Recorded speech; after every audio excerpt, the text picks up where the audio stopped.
පුංචියෙන් ගලන්ති කියන්නේ නේ. සාධාරණයි නේ. ආර සීතලක් තියෙනවා. මේ බලන්නකෝ මෙයා. අදමයි නුවරදී ආවෙත් තියෙන්නේ. ඇයි දන්නේද මේ සීතලයි කියලා? මචං ඔය ඉස්කෝලේ යන කාලේ ඉඳලා නුවරදී ට්‍රිප් එකක් ඇවිල්ලා නෑ මම හිතුවා මෙතන සීතලයි කියලා. මාර සීතලන්නේ තියෙන්නේ. අයියා. මන්නම් ලස්සන රෝස මල් පොකුරක් එකතු කරගන්න. කාට දෙන්නද? මේ මල් කඩේලා පොලිසි කාර්යය යන්න බෑ. කවුද කඩන්නේ? සල්ලි වලට ගන්නවා. ගම්මේ කොල්ලට දෙන්නද? මෙහෙම මල් කඩාගෙන හෙටට යනකොට පර වෙනවා. නරකද ඊට කලින් මෙහෙදින් කාටද කියලා ගියා.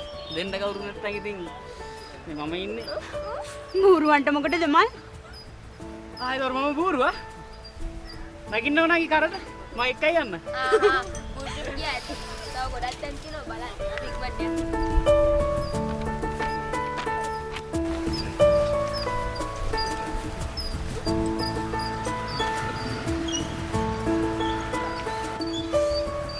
අම්මෝ හරිම සීතලයි. එකට බය වෙන්න එපා. මම මේ ළඟ ඉන්නේ. අනේ යන්න. මට සීතල නැහැ. කේන්ති ගියාද මම සිදු වෙනකොට? ඔච්චර කේන්ති ගන්න එපා ඉක්මනට නාක වෙයි. ඒකට කමක් නැහැ. මේ උඹලා මොනවද මං කරන්නේ? ලව් කරගෙන හිටපල්ලා. අපි යනවා.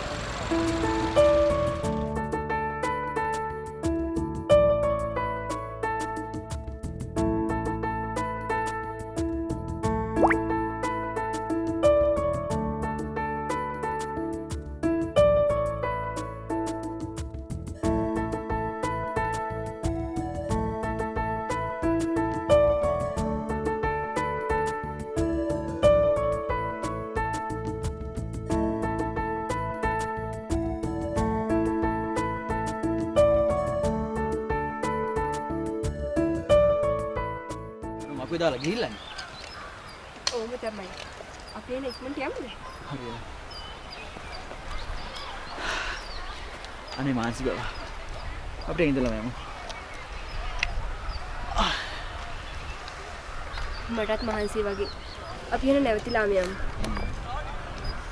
දෙන්න ප්‍රිය දැකත ඔය දැක. ඔයාට පිස්සුද? කොහොමද දැක්කොත් එහෙම? ඔබ දැක්කම මොකද? දැන් ඔබ මගේ ලෝවේ සඳ වගේ.